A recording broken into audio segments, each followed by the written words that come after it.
Hey Trey, how's it going? It's going good, Shay. How you doing, man? Doing well. Thank you for coming on and talking to our students. I'll introduce you in a moment, but looking forward to talking about some things that I think will be good for our kids to hear. So for the students' sake, Trey Brock is a teammate and a friend. Played at Hillsdale College from 2015 to 18. Is that correct? Yep, got there in 2015, and I graduated in December of 2018. So, Yep, and played wide receiver and has most, if not all, of the receiving records at the school, I think. So, all-time leader in receptions with 256, total receiving yards with 4,401, and career touchdowns with 40. And that's a school with like 126 or 127 teams. So that's really something. His senior year in 2018, also a record-setting year, 1,442 yards, 17 touchdowns. In a year that saw Hillsdale win the first playoff game. Was that ever? I think the last time we were in the playoffs before that was, I can't remember, maybe 7 or 8 years beforehand. So it's been a while. I know that. Yeah, it was a big deal. It was a big Yeah. deal. And let's see, 2018, first team All-American, and I think was it three all-conference seasons before that? Yeah, sophomore, junior, and senior. Yep. So not freshman year. So yeah, the 2 years prior. That's right. Okay, so we're going to talk some about football, and we're going to talk about academics, especially being at a classical school again, which Hillsdale was, and as you guys know, that's the kind of school Saint Michael Academy is, and then finally about living out our Catholic faith in the world. And so, to begin with, Trey, can you talk just briefly about end of high school, so junior senior year up till now? What have you done? What's that looked like? Yeah. So my I played football all my life, and that for the most part is the only thing I really cared about was football. And in high school, I was put on JV my junior year, and that kind of stung. If anybody has played high school sports, that's not a good sign. So, but that was kind of a test of for how bad I wanted it. I always wanted to play college ball. I always wanted to play in the NFL. And I eventually got to Hillsdale. They offered me a spot on a team and a scholarship, which was awesome, a huge blessing. And got to Hillsdale. I had no idea what Hillsdale was and how great of a school it is. So when I got there, I was shocked a little bit because people were different and the teachers really cared about you and they taught things that I'd never heard before. Um, and at Hillsdale, I people who went to school with me. You went to school with me. I didn't uh, care too much about the good stuff that Hillsdale was teaching. I just was there and I loved playing football, and that was kind of all I cared about. Still, even at Hillsdale, and it wasn't until my end of junior year, really beginning of my senior year, that I was kind of telling myself, oh, you know, I should have been paying attention a little bit more freshman, sophomore, junior year because this stuff is interesting. This stuff is awesome. But yeah, that's kind of my little timeline from high school to Hillsdale. And that's interesting because like we played together 3 years and had very different experiences with pardon me with football. And it was kind of I went to the school only for the academics and walked on. Yeah. And then I sort of junior senior year I got on the travel bus, and then thought, man, I should have been paying more attention to football the whole time. So that's it's interesting to see the two different Yeah. angles there. So now then you graduated spring 2019. That's correct. 2018 in December. Oh, in the fall. Feels, That's right. yeah. And what was your major again? I was a sports management major and what was I? I was a psychology minor. I'm already forgetting what my what I studied there, but yeah, sports management over there. So And okay, so December 2018, and then was it pretty much straight into NFL stuff after that? So I'll talk a little yeah, bit yeah, about the next year. yeah. So that that was my senior year. I talked to a lot of scouts, and I got an agent and went through that whole process. So right after I graduated, finished up classes, I went home to Houston and just started NFL prep, getting ready for camp, which was I had about 6 months, 6 months to get ready for it. So my days were just work out twice a day, and the rest of the days kind of yours. That's kind of how the grind goes for people going through that process, which was, I mean, I loved it. Uh, that was a great that was a great schedule. You work out twice a day, and the rest of the day is yours. You get to listen to whatever you want to listen to. You get to you do your best not to waste time, but it was a really good moment in my life, but it was all directed towards just getting ready for the NFL, which I ended up with the Kansas City Chiefs uh, at their camp, mini camp during I forgot what month it was, but yeah, so that's what my process was like right after college, NFL prep, and then I was with the Chiefs. So yeah. Were there any other guys from your class who had a chance? Like I thought Chance did. Is that correct? Yeah. Chance and Drew Callahan, and I'm probably gonna forget some others, but yeah, I talked a lot about that whole process with Chance and Drew because they were going through the same thing. They got agents and they were getting ready for their pro days, and they were trying to make it happen, like myself. So that was good to have them going through that with me. Okay, and so we'll ask about a couple more specific things regarding NFL in a minute, and then now tell us about what you're doing now with Church So Militant. right now, yeah. So I work at it's a Catholic media news apostolate over here in just outside of Detroit. I work at Church Militant. And I'm a producer here. So what I do is most of my day consists of putting together a show called Mic'd Up, and I have to interview a lot of people and put together packages and things regarding the faith, just trying to spread the Catholic faith. And I've been here for almost a year, so this was what I got into right after my time at Kansas City. But I also coach high school football at Bishop Foley, which is about 10 minutes down the road. So yeah, that's what I'm up to nowadays. And then next is going to be a master's in moral theology at tell me the name of the school again. Holy Apostles. Holy Apostle. Holy Apostles College and Seminary, yeah. All right, and when are you? Yeah, so I start that in a couple of weeks. So I just got all registered. I think it was last week. I officially got registered for. It's going to help with work, and it's going to help with coaching. It'll help with everything. So I'm excited about it. Awesome. Okay, so one thing we talk to our students about is, and maybe we don't say it in these words, but having the right motivations, if you know what I mean. Yep. Can you talk a little bit about what has motivated you first to be a great football player, and then now to have that desire to share your faith and influence people in that way? Yeah. I mean, with sadly with football, with all the time I spent trying to make it to the NFL, trying to be a great football player in college and everything.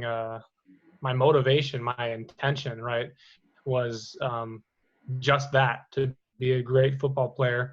And there's good in that because you have to practice certain virtues in order to be a great football player. You know, you got to work hard. You got to put your head down, and you got to get through class so you don't fail off the team. And there's a lot of natural virtues involved in that. But that was my intention was solely football. I want to make it to the NFL. That was my ceiling. And now it's I like to believe it's transformed into my intentions for everything is directed on God and trying to be charitable and be virtuous for His sake, right? So it was for the majority of my life. It was very temporal. It was very the ceiling was NFL. Now it's heaven, which doesn't have a ceiling here on earth. But yeah, they do relate. They have a lot of parallels in that there are a lot of connections you can draw. Football and the spiritual life. Work hard, be determined. It's a team thing. You have to have humility, and there's a lot of correlation between the two. So yeah. And that I think is the coolest thing about what you're doing is that transformation of the qualities or the values you need to have as a football player once you're not, because you can't play football forever, right? Redirecting those to something higher. I think that's the coolest part about what you're doing, and that's maybe the main reason why I wanted you to talk to our students. And I think at the bottom line, or at the end of the day, it seems like what you want to do is help people, and maybe especially like our younger brothers and sisters who are kind of coming into a crazy world, you could say. And that's what I want to do too. And so it's something we can talk about. And so again, for the benefit of the students, we're going to go a little more into football stuff and then talk about school and talk about faith in more detail. So with football, because again, we were teammates for 3 years, and I spent more time watching than playing, that's for sure. But that was almost a blessing for me, because I watched a lot, and in the 2 years since I've been out, kind of thinking over everything I saw there, I realized I learned a lot of things from just being on the team, and I want to try to convey some of that here by asking you about it.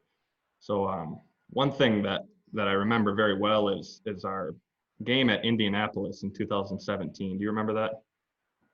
Yeah. It was a crazy game. So just for some context for the students, we had like the worst first quarter I've ever been a part of. We were down like 21-0 and no time flat, and it was just like big play after big play for them, and we couldn't get anything going. And it's a really strange feeling being on a football sideline when things are going that downhill, and it starts to feel hopeless. But we ended up almost winning, and we did lose. But you point is, you had a big game that game. It was 302 yards receiving, which I think was a record for NCAA Division II that year. And I remember watching and just thinking, like, what is going on here? How are we pulling ourselves out of this? And you could say like, oh, it was just Trey being great, or I think it might have been a matter of you dialing in and doing your job. What do you think about that? So what kind of mindset do you have to lock in and do your job in the face of that much adversity? Right. Yeah. I mean, I'm thinking about that game now, and I think they scored 3 touchdowns before we even might have had a first down or something crazy. It was 21, 24 nothing or something before we could, complete a pass. But I mean, it made it easy because Coach Otterbein, as you know, is a great coach, and he didn't freak out ever, really. He was always, he was always very calm and very good under pressure. He never, freaked out even in a time like that. And I think that kind of echoed throughout the whole team, that even when we were down 21-0 or, having to, come back from some crazy deficit, people weren't freaking out. We had guys like Chance, we had guys like David Graham, and the whole team just they stayed locked in. You know, their end. Everybody had the same intention. We wanted to win the game, and nobody freaked out. I mean, this echoes in the spiritual life, obviously, right? Don't get too anxious. Don't get too stressed out.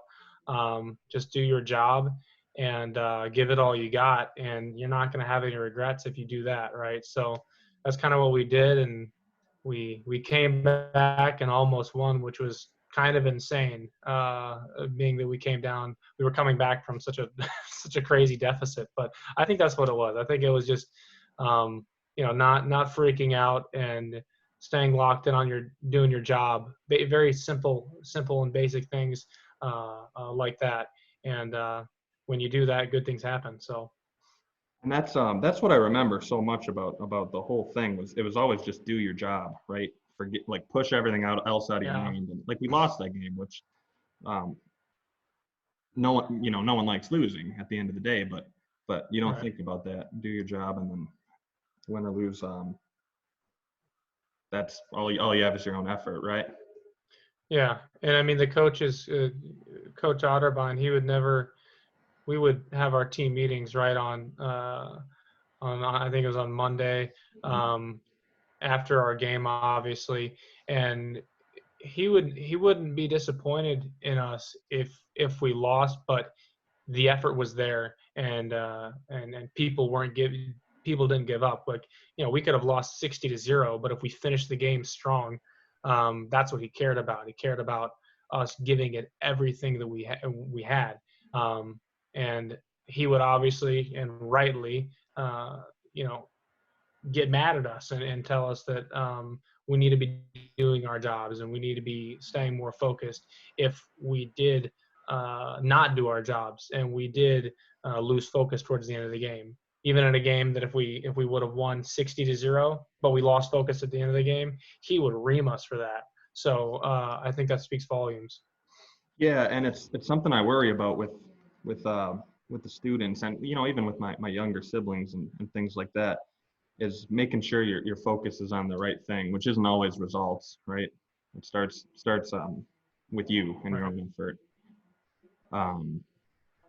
Okay, so then let's see, the 2018 season, which was that playoff year, which I missed out on. I don't know if I think it was time. I got married, and that sort of becomes more important. But I was following that season and like really proud of the guys and all that. What was that like on the team that year? I think the year before you could start to feel things coming together a little bit. What was the team environment like? Oh man, the team that was such a fun year because that was my senior year, and obviously the guys that I came in, I didn't get redshirted my freshman year, so all of the guys that I came in with, they had another year after that. But my senior year, and I know all these guys are my brothers now. I've been with them for 4 years, and the fact that everything kind of came together that year. We won the conference championship, went to the second round of the playoffs, which was awesome. It was so much fun, man. It was a lot of fun, and it wouldn't have been fun if we weren't winning, and it wouldn't have been fun if we weren't all focused and doing our jobs. Like, that's the reason it was fun. It was because we were all doing our jobs, and we were having fun winning. That stuff goes together, right? But yeah, I don't know another word to explain it. It was fun. It truly was, and it was awesome. It was a great season. Well, yeah, and I think that's worth like maybe fleshing out a little more, because I think people, and this is maybe a danger for the students, have a mistaken idea about friendship, right? Aristotle says you can only be truly friends with someone you're like engaged in the same, how'd you say it, end, engaged in pursuing the same end with. So you have to be looking toward the same thing. And it's like a football season in college is not very easy. I've tried to explain to the kids what like a Coach Lindley individual session is like, and it's just not, it's not easy in the moment. But looking back, like you say, those are fond memories, and then you grow very close to people. Do you see anything like a smaller version of Christian friendship in that? Yeah, I mean, definitely. You have, I mean, like you said, I, thankfully, very thankfully, didn't ever have to go through Lindley's workouts, Lindley's practices. But that's that's how it is. It's not just, it's practice is hard, working out is hard, getting up at 5 o'clock in the morning and going through some crazy workout that we were doing. I mean, that's the Christian life, right? The Christian life it's arduous, and you have to persevere. You're going to suffer, and that's how it is. And that's, if you want to be a great team, if you want to be a great player, you have to do those things. So if you're not in the spiritual life, if you're not suffering, and if you're not persevering, and if you're always taking the easy way out, right? That's the definition of being effeminate or being a coward. Is it's not going through a hardship because it's difficult, and fortitude is simply enduring the arduous when it's difficult. So that's how they relate. So if you're trying to be great, a great football player, a great team, but you're not going through, just going through basically hell during your workouts, right? Then you can't expect to be a great team because you're not doing what it takes. So, and it made it easier, back to your question about friendship, it made it easier because the guys around us, and we had great teammates. I remember being in, at 5 o'clock in the morning, I have David Graham, and I have Chance Stewart in there. You were in there with us. Everybody, if you're not working hard, your teammate's going to tell you, hey, dude, like, what are you doing? So that made it a lot easier. So having good people around you, like we had at Hillsdale, man, it made it so much easier because people are holding each other accountable. So it's just, yeah. And yeah. And so I'm gonna put, because people maybe look at your football career and see the great catches and the stats. And I'm gonna put a link to your highlight film up on RenWeb for the students as well as the video. But Okay. they'll see that, but don't know how much work goes on behind the scenes, right? You talk about that, Right. just daily grind, getting up, doing things you don't want to do. And I love the idea of that being like the moral life, just like you said. And if you're not, how'd you say it? If you're not suffering in the pursuit of virtue, you're probably not getting anywhere. You know what I mean? Do you think it's harder to physically work hard or to be virtuous? Oh man. Well, definitely to be virtuous would be harder because, if you think about, well, let's take the football example. So just like, working out, obviously your intention plays a huge role in it. So all my great games and all the catches that I made and stuff like that was my intention was solely to be a great football player. So I did what it took to do that. And then I did it. In the spiritual life, for one, like we talked about earlier, there's not a ceiling here on earth. So you can't, the biggest difference is that you can't ever get satisfied with it. You can't ever stop working. If you ever get complacent and get comfortable, then you're not being virtuous, because virtue is, it's a good habit, and it forms who you are. It forms your character, right? So it's not just something you do for a day or two, or it's not something you do for even a year. It turns you into somebody completely different, which, it takes a lot to do that. But my point is that with football, that ceiling is there. I made the great catches, and I had the great game. I had 302 yards, and I broke those records. Great, cool. I'm satisfied, right? I go to the NFL, awesome, satisfied. You can get satisfied with the spiritual life. That's impossible. It's literally impossible. So that's kind of how they relate.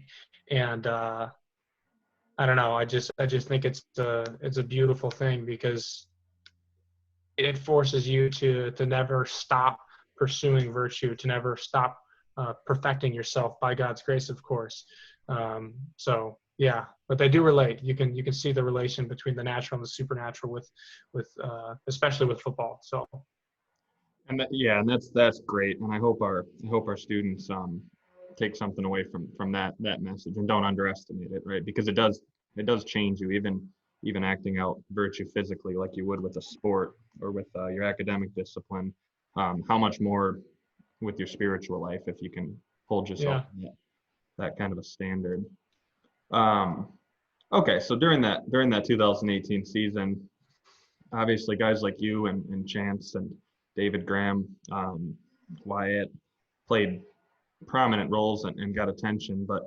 But if I know anything about how the team works, there were probably a lot of guys behind the scenes who were just daily doing their job and doing it at an excellent level, and not getting any attention for it. And we had an award every week called EPEP, which stands for Every Player, Every Play. And it was for just that. First of all, were there guys like that during that season? I'm sure there were. But maybe talk a little bit about that, and then how can we use that idea to think about being humble in our spiritual lives? yeah. I mean, that's one of the it's one of the hardest virtues to practice is humility, and it is perfectly intertwined with the every player, every play mentality that we had at Hillsdale, because it's centered around. So you think about it, every player, every play. It's not centered around you. It's centered around the team and the importance of your role within that team. And on the surface, people like Chance and David, quarterback, running back, Wyatt, starting safety. People like them, it seems like they have such a bigger role than the guy on the bench. But people don't see what happens at practice, right? I loved it whenever the scout team guys would kind of tick off the starting offensive linemen, because they were just getting after them and they made them better so that they could play well on Saturday. And they were there with us at every single one of our lifts. Everybody was there. So they played a huge role in our success as a team. Just as much as it's hard to believe, but just as much as the guys who were, making all the catches and making all the tackles or whatever, because, I don't know, but it's hard to understand that unless you've actually played a sport and can understand that. Plays a huge role. But, humility is just knowing your place, right? It's the opposite of, it opposes pride, which is seeing yourself as higher than you really are. So in order for every player, every play to have its good fruit, you have to know that. You have to know that you have to put the team above the individual. And I did not do that all the time. It was something that grew on me. But that's why we got good towards the end of my career, because people started to pick up on that, especially the older guys. You go in with kind of a selfish attitude. I know I went in there with a selfish attitude. I was like, I'm just here because I want to get to the NFL, and I'm here, and I'm just here simply for 4 years and to make great catches and put up good stats, and then I'm off. But you learn a lot throughout that process, and I think I actually somewhat embraced that every player, every play mentality towards the end of my career. And that played a huge role in my faith. So. And I liked what you said about pride and humility, right? Humility is knowing the truth about yourself. It comes from a Latin word that means like the ground, So Yeah. it's not like saying, oh, it's not little me, I have nothing to offer. Humility is like know what Right. you are and be okay with it. And Yeah, that idea of every player, every play, it really, it works because then there's a place for everyone. So like for me, it was second string linebacker. You have to be ready to play even if you're never going to see the field. And like I found that's once you get over your ego and stop needing to be a divinity and have everyone worship you, it's something you can actually buy into and like drill into doing a good job. And I think the takeaway for like our students who maybe don't play football, because not everyone does, is that every little thing you do matters, right? Every moral choice you have to make. Would you agree with that? Yeah. I mean, every single decision you make has an effect, whether you know it or not. I mean, if you, this is the idea, this is the what happens when you scandalize people. This is what scandalizing somebody, what happens. Your negligence or your cowardice or your, just whatever sin it is, whatever vice it is, it doesn't just affect you, it affects other people, right? If there's a group of guys making fun of somebody over here and I'm too cowardly to get up and do anything about it, well, how does that affect them? Well, that affects them because I didn't do anything about it. And, they kept doing it, right? And that affects me because now I'm becoming more cowardly. Or if I steal somebody's wallet, it doesn't matter what it is, that affects me supernaturally, that slowly destroying my soul, right? But that's a concept that I never I never grasped, was the ideal of scandal, which is what you're talking about. How does that affect? How do your decisions and your actions affect others? It blew me away when I started looking into this stuff. And it works in the opposite way, which is the beautiful part. Is like, if you're being virtuous, whether you know it or not, like the people around you are going to be affected. And you've probably seen this in your life with your students and stuff like that. You're a leader for those kids, for your group. I coach. I have receivers and defensive backs that I coach, and I can either lead them astray or I can lead them in the right direction. And that doesn't just mean that I teach them things. It's about how I live my life, because what I do affects how they go about their life. And I don't know, I hope I explained that well, but it's a concept that just blew me away, because I kind of understood it, and I was like, okay, this stuff doesn't just affect me, it affects everybody. And you can give natural example. Yeah. That's great. And I think again the idea is, because I agree with you. I didn't even consider that possibility until until I had students, or at least until I got married. But I think it was a process that maybe we both started learning playing football, which is that idea that you have an effect on the people around you, even if you think you don't. And then there's a duty that goes along with it, because it's like, well, what are you going to do? Make it worse or make it better? Yeah. And there's no kind of in between. And that goes for like a seventh grader at St. Michael Academy too. You're in a classroom with your peers, and this could either be a little bit better of a 40-minute class because of how you're acting, or it could be worse, right? Yeah, exactly. And then you get into leadership as service and all that. Okay, so just a little bit more on football here, and I know we've been talking about it a lot, but I just want to ask a little bit more about your experience with the NFL. So you talked a little bit about the process you went through preparing for the draft, and you were with the Redskins. Now, one thing I noticed with Division II football was this big jump from high school to college, not just in games, because I didn't see a ton of that, but just everything, practice, the way you carry yourself throughout the day, the way you work out, all that. Was there a similar jump up to the NFL? It's something I've been curious about. Yeah, it was pretty crazy. I mean, so high school to college, there's obviously a jump. You gotta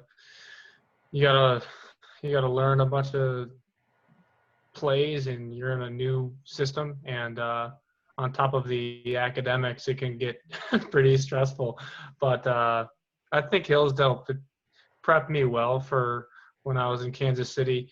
But yeah, there was a jump. Anytime you go from, I mean, professional sports is professional sports. It's a business, and it's pretty crazy. I think the biggest jump was just you get in there, and the first day you get a playbook of, like 100 plays. Hey, memorize these plays. We're going to go out and practice them, tomorrow morning. And at the end of the day today, we're going to give you another 100 plays. It's literally how it was. It was memorize all these plays, and we're going to call your name, and you got to have them locked down. And then you're in front of another NFL corner or NFL defensive player. And on top of knowing the play, you got to beat him and make the play. So it was fast. It was extremely fast. You had a lot thrown at you. It was a lot. I don't know how to explain it, but it was it was pretty crazy. But I think Hillsdale prepped me pretty well for it. Yeah, no, that's crazy, man. Because like they gave you 100 plays, and next morning you got to go out and do it. Like I am. There's no there's no room to hide if you don't know the play, right? It's black and white, like you did it or you didn't. And I bet when most people think of getting into the NFL, they probably just think about 40 times and your stats in college. But there's this whole side of football that I think until you even maybe play at the college level and then go see it, there's this whole mental side that is just so deep and intricate that it's just invisible if you're watching on TV, and fascinating. And maybe that'll be a good bridge into talking about some academic things, because again, there was this hate to use the phrase, but like an intellectual side of playing football. That was like at Hillsdale, we had it on top of our studies, which were difficult. So I want to ask about your academic experience at that college, which again, for our students, we're trying to do the same thing at the high school level that say Hillsdale College is doing, which is give you a classical education and a Catholic education and read the great books and learn about virtue and all those things, learn about the good life and how to pursue it. So because at Hillsdale they have the core curriculum, which is long and difficult and full of strange books. How did that go for you? I remember I had one class with you and Austin Sandusky. It was Constitution when you guys were freshmen. Oh boy, yeah. And I remember that class was a little rough, and I was way into that stuff. So how were you as a student coming in?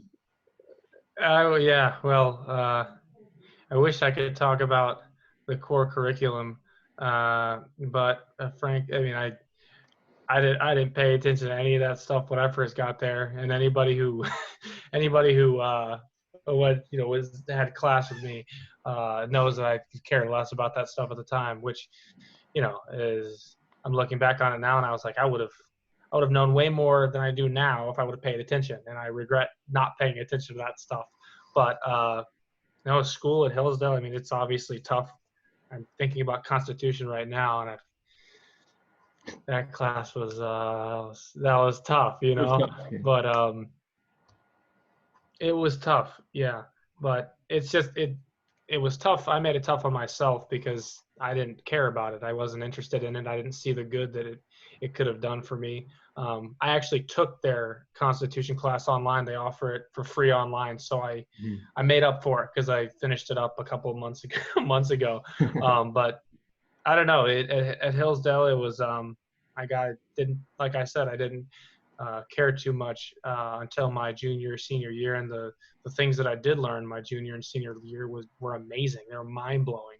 Learning simple, basic truths that are obviously they're truths, so they're true, and that's obviously the only thing that matters. And I remember hearing this stuff, and I was thinking, I was like, why did I put this stuff off? the stuff with, I mean, Dr. Jennings, his classes are great. They're about leadership and biblical leadership. And Aristotle is great. He talks about virtue. And that's, I mean, just learning about the cardinal virtues can change your life. You know, prudence, justice, temperance, fortitude. I mean, it's beautiful. So I wish I would have paid more attention. But for your students, I guess what I would say is, you guys are blessed to have this opportunity at an education. I mean, this is the stuff I'm telling you guys right now. This is the only stuff that matters because it directs you towards the truth, and nothing else matters except for the truth. That's the only thing that matters, and it's the only thing you should care about.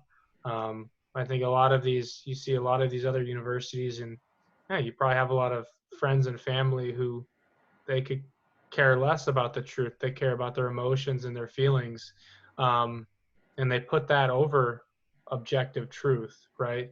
So you guys are blessed to have this education and take advantage of it. Don't let it go to waste, and don't wait as long as I did to to start getting into it.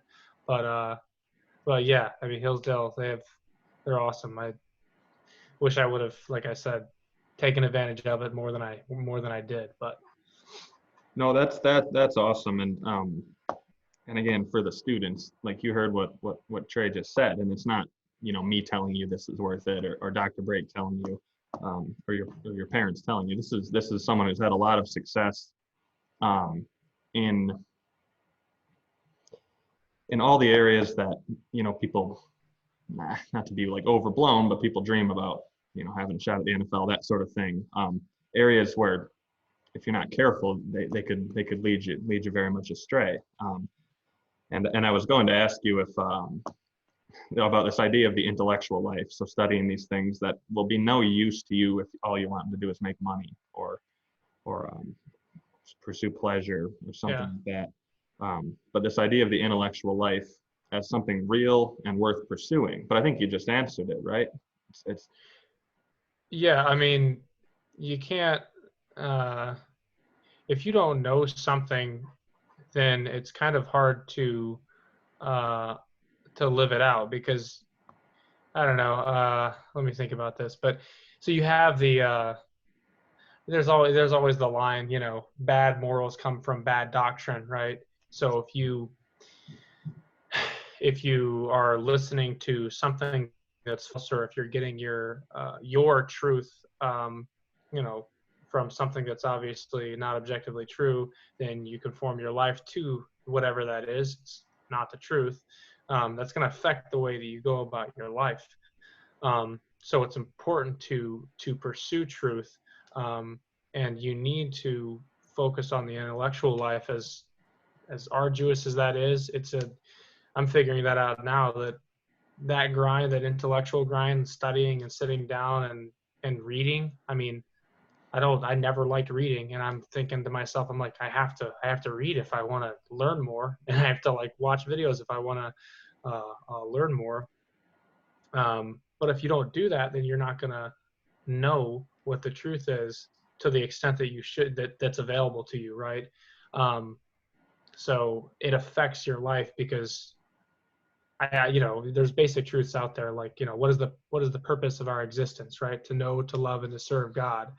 If someone's never heard that before, that's going to affect the way that they go about their life. If somebody has the knowledge that my purpose, that I, for one, have a purpose here on earth, and two, that's to know God. How do I know God? I use my intellect, and I do things like study, and I do things like read the lives of the saints and read the church fathers, and pursue truth, academically, and to love God. Okay, that's with your heart. You act it out. You have to get up and do things. There's no point of knowing something if it doesn't change your life. That's a huge problem today. You see it a lot, as people have all of this knowledge, but they don't do anything with it. They talk on a podcast, or they talk to their friends or family about it a little bit, but they don't have that willpower. They don't have that prompt will to get up and to shout from the rooftops, that that this is the truth. And a lot of them, I'm going off on a tangent, but I mean, it's tough to see whenever somebody has all of this knowledge. They know that you've heard them, you've listened to them, but they don't stand up on hard teachings and things like that. So that's just an example of the battle between the intellect and the will. But it's huge. I mean, just you gotta study. You gotta if you want to pursue truth, you have to do these things that are not comfortable. They're not easy to do, but knowledge is extremely important because it affects your life in a very, very real manner. No, I love that, and it reminds me of something they would say around football, which is like, if you want to play, practice better, put it on film, that kind of thing. And yeah, so I read with our seniors this winter Dostoevsky's Brothers Karamazov, which is just it's a book that I can't believe we had high school seniors read, and I didn't read it till I was 23, and just was so stunned by this novel that it's like, it's one of those things that you have to read. You have to read. And one of the main points in the whole thing is he has a line: "Love in action is a harsh, dreadful thing compared with love in dreams." And it's this idea that you don't just get to say, "I'm loving." You don't just get to say, "I'm a person of faith." You have to act it out and put it into action. And what you said sounded like just like that. And I think if there's any kind of way forward for being a young Catholic person now, it's that. It's like, shut everything out and go act it out. Go act your faith out. Yeah, it's like I don't know, when you compare it to football or to any sport, really. I mean, if you don't act it out, if you don't go out there and do it, then it's completely meaningless. And it's important because on a football field, you can literally see it. Like, it's super easy to see. I know all these plays. I've studied, coach, I've studied. I show up to all the meetings. I watched Jerry Rice and Terrell Owens. Like, I know how they play. I know all this stuff. I'm going to do great. I'm going to do great. I'm going to be the best player. And then they go out there and they just get tossed around like a rag doll. It's like, that doesn't mean anything. What you just told me, all the stuff that you studied, didn't help you at all because you just got embarrassed over here. And it's literally, you can actually see it on a football field, whereas spiritually it's a little bit harder to see. It's a little bit harder to see, but so I don't know. I just thought about that, and that's great. And I remember, especially when I was younger, freshman, sophomore year, feeling like that just standard. And for like the students, you don't know, you're watching yourself on film and watching everybody on film so many hours, like every practice, every little shot you make is on there. So if you think you're good, it takes about 5 minutes to see that you probably could work on some things. But I remember feeling oppressed by that brutal standard of what it takes to play. But looking back, it's like that was the best place in the world to be, because like the moral law was so clear. It's like, do your job. That's the moral imperative of a football team, and it's simple. You know what your job is, and you do it. And then you could check really easily to see whether am I real or fake, because like the guys who are fake don't make it. And I do want to, sorry to cut you off, but I was thinking about what you were saying, and I was like, I might have left something out of the analogy that I was using. You have the people that, I'm going to do great. I study. I know all the film, like I know all the plays. I left that if you're not working hard, right? So if you're not in the weight room and if you're not at practice trying to get better, then it's meaningless, right? You can get thrown around like a rag doll. If you're working hard, if you truly are working hard and you get thrown around like a rag doll, that's fine, because that stuff makes you better. You have to get embarrassed a little bit in order to progress. But it was more so because you said about, you were talking about the fake people out there who, they talk a big game and you can see them not showing it, not putting it into action. So that's the difference, So I wanted to finish that. Yeah. Yeah, and then we'll translate this back into spiritual terms in a minute. But in some sense, that's like the state of every freshman who comes in, even the ones who end up Yeah, playing. So like you were awesome in high school because like everyone was, that's how exactly. everyone Yeah, was on yeah, the team, and it's like you have to get just beat down a few yeah. levels You in have those. to. Yeah. Yeah, yeah. You don't just step out there, you don't just get out there and you're an all-star. It's part of the process that you get embarrassed. Well, and It's I good. remember because you played as a freshman, and there were like one or two guys every year, and I remember Jay Rose in particular because he was my class, and Yeah. he got just thrown in at just starting Mike linebacker like second or third game with Coach Lindley, and Yeah. I remember how like harrowing it seemed to be for him because like no one eased up on him at all, and every time he Yeah. messed up in a game, like it was just this like white hot spotlight on him. And I know he was not liking things for a while, but then like what happens? You kind of rise to the challenge if you're the sort of guy who can do that, and Exactly. then he was a leader as a Yeah. sophomore. Look at the player he turned into, right? Yeah, yeah. And he was getting probably I wasn't there his freshman year, his true freshman year, but he was probably getting, beat up or not knowing the defense or whatever, but he turned into Jay Rose, the Jay Rose that we know, the great football player, and he was I mean that's what happens. That's exactly how it works. And if you try and skip out on that process, then you'll never get to that level that you want to get to. And maybe that's where we can like bring it back to the moral life and the spiritual life. It's you don't there's no gains without some kind of horrible effort really for like you and the guys who actually ended up being great. It's like effort that if you really sat down to think about it, you would not be sure that you would consider it worth the success, for most Yeah, people. Um, and yeah, that goes for your moral life as well, because no one wants to do the right thing all the time, but that's what we're being called to do, right? right. Exactly. Okay, so your major, and it was sports management, and now you're turning to a master's in moral theology, which I was struck when we were talking last week by that, really struck by it, for a couple reasons. One, it's a departure from maybe what you majored in, although that doesn't matter so much. Hmm. Two, again, you never seemed at Hillsdale like a really academic Yeah. kind of guy. No, Not that, I wasn't. No, don't hesitate to say that because I wasn't. 'cause like it's not easy, Yeah. really studying this stuff. And then the third was something you told me about what you hope to get out of this master's program. Do you remember that? You said there were Yeah. two things. Yeah.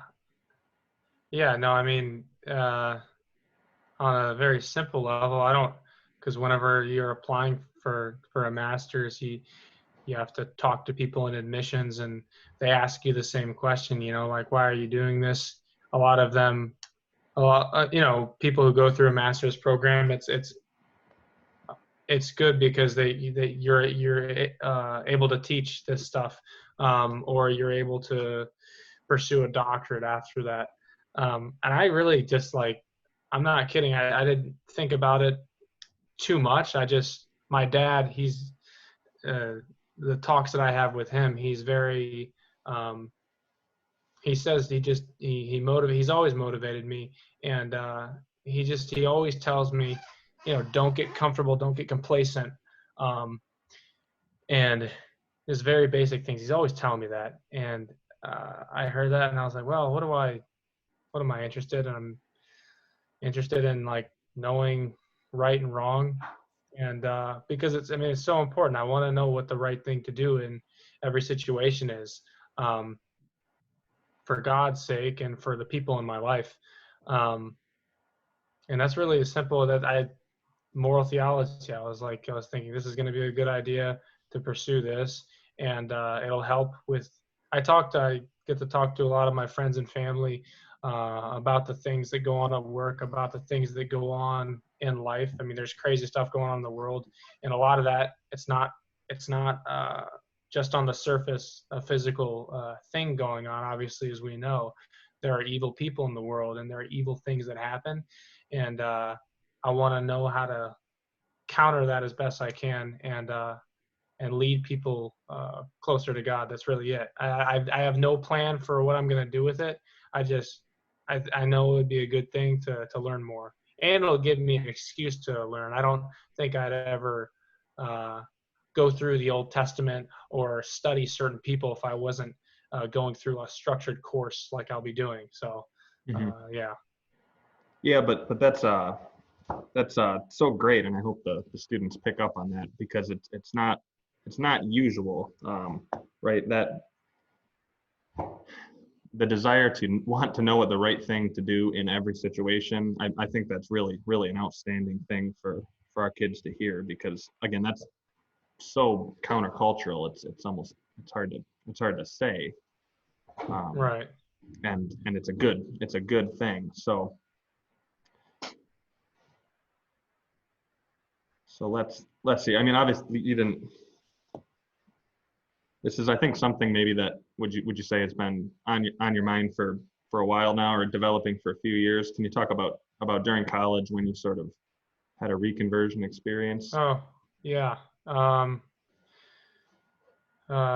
always struggle to pinpoint this, but I was going to a lot of, brief background. We were, my mom, when I was in 8th grade, she was like, we're becoming Catholic. We were previously, I think we were Episcopalian, and which is what my mom and my dad both were. And she was like, we're going to be Catholics. And I was like, all right, whatever. I don't really care. I just, yes, ma'am. Right. And at Hillsdale, I would always go to mass. Didn't really know too much about the faith. I didn't know anything about why we went to mass or what mortal sin was, things like that. And I was going to their Bible studies. That's something good that Hillsdale does. They have a lot of Bible studies, and they have a lot of men's groups and things like that. And I was hearing different things. I would go to these Bible studies, and I was not aware of the difference between Catholics and Protestants. I didn't even know what the difference between Catholics and an agnostic was. I didn't even know what that was, but I was hearing all of these different things, right? We're supposed to be looking at this Bible, and we're supposed to be agreeing, but I'm hearing someone say something over here and another person say something over here that's completely contrary to what they're saying. And I think that's what sparked it, was that I didn't know what was going on. I was confused as to why they were disagreeing. So that's when I started looking into the faith. Really just I hopped on YouTube. That's always the easy thing to do, right? You type in a topic, and hope you get somebody who's presenting you the truth. And I was listening to apologetics videos. Why? What is Catholicism? Why is Catholicism right versus the Protestants? Well, why are they wrong? Why are people right? Why are people wrong? And I just kept pursuing that. And at the end of the day, I was like, okay, well, if I believe that the Catholic Church is true, is the one true faith, then I'm going to obey its teachings, because they completely align with natural law. First and foremost, is they do that. It makes sense. It's reasonable. It's logical. And I'm just going to, whatever the church teaches, I want to be obedient to that, because I believe that her teachings are true. Simply, I believe that they're true. So that's the only thing I care about. And I was seeing even with the Catholic speakers that I was listening to, they were saying different things. And I was like, oh my, I'm back to square one. But those who were teaching what the church taught, I would listen to.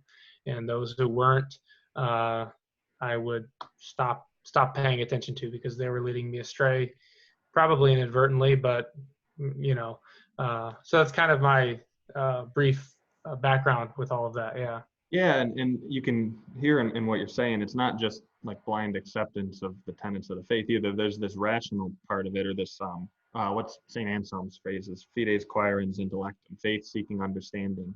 Yeah. And so even among the the voices you were listening to. There's this process of hearing and then discerning the truth. Maybe who were Right. some of the maybe YouTube Yeah. commentators you were listening I can't remember who I started with, but I remember I was listening to a lot of Bishop Barron. Yeah, he's great. He's got a YouTube channel, and with YouTube, it's like Netflix or whatever it is. They have the little up next video, right?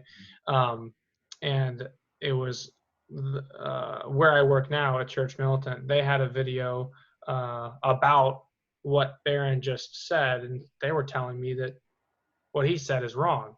So you have these two. You have a bishop, and you have Michael Voris, this no-name dude. I didn't care who he was, and I was frankly kind of annoyed that he was telling me this guy that I've been listening to for a while is wrong.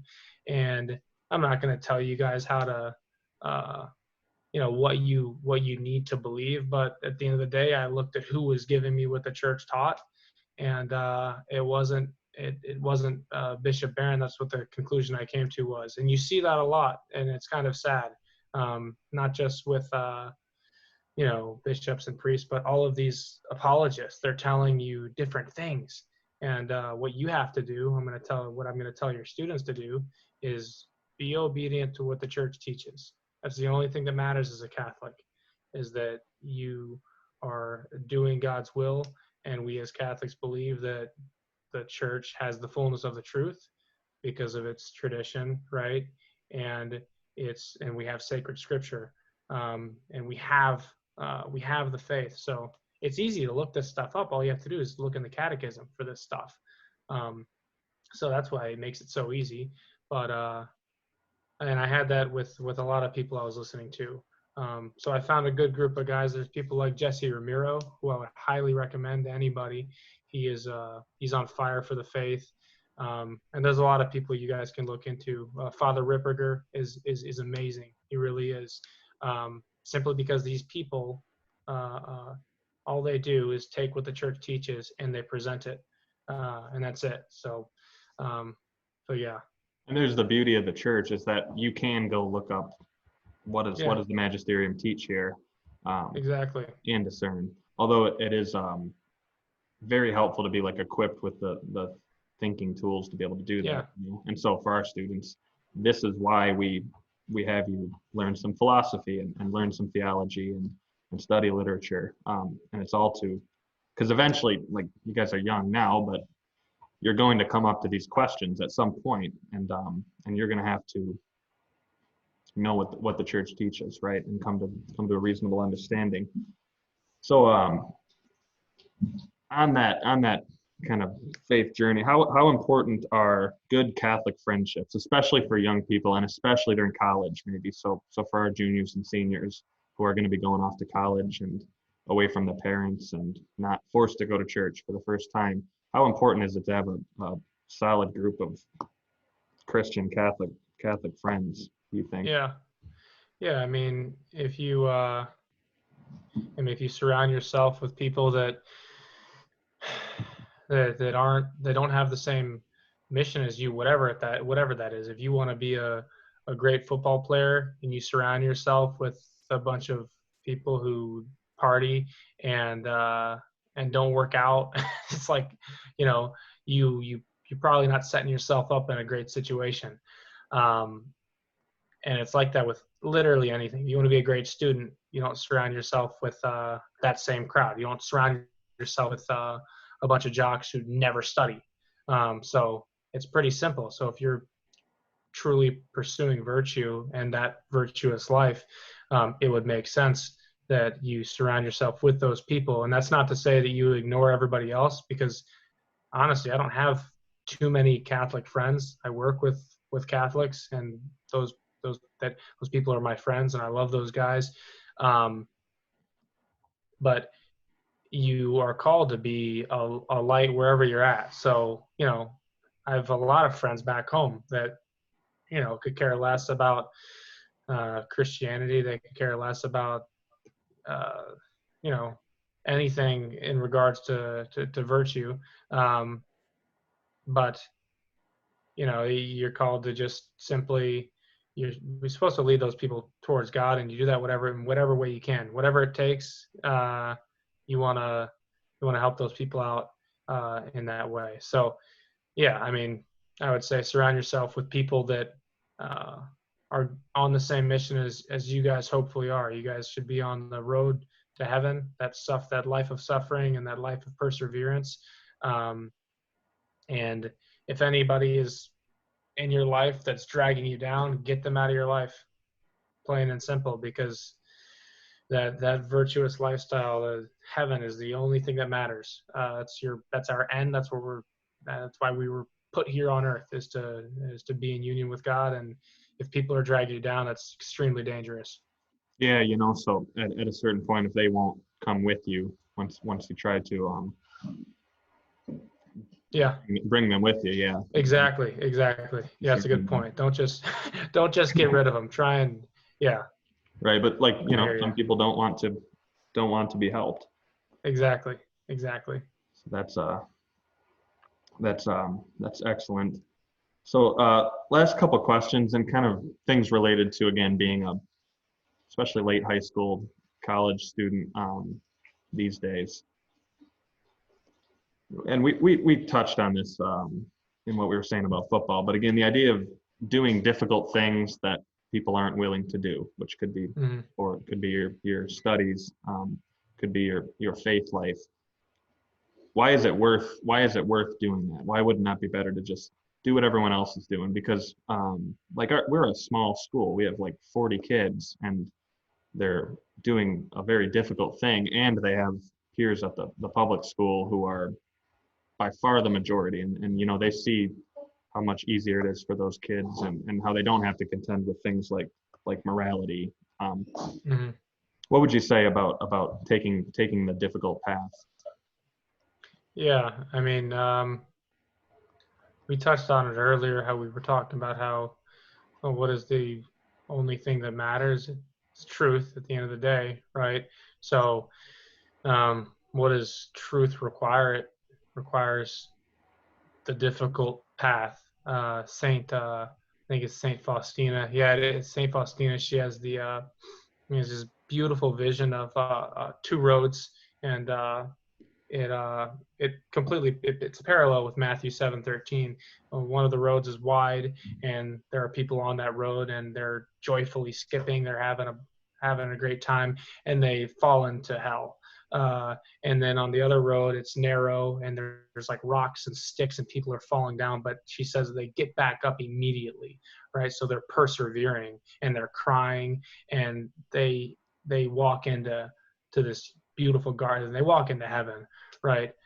So it's a perfect parallel to what pursuing the truth means. And you talked about like actually caring about morality. It's like, that stuff is going to require a pretty arduous path, because if you care about morality nowadays, you're going to go against the majority of what the world thinks. They think, everything immoral, they see it as virtuous, basically.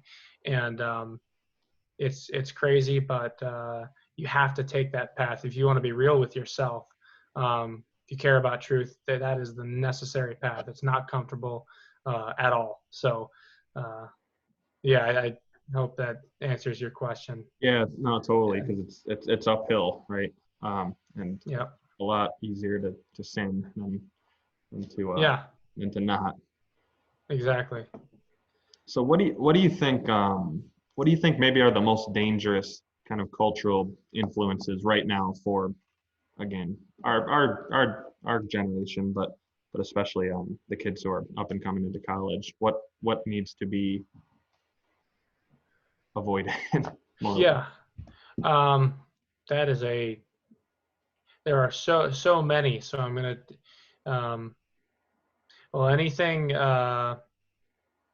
anything that leads you to believing that what Shea and I have talked about. We're talking about this life of suffering, and this life of persecution, this life of endurance and fighting the good fight and finishing the race.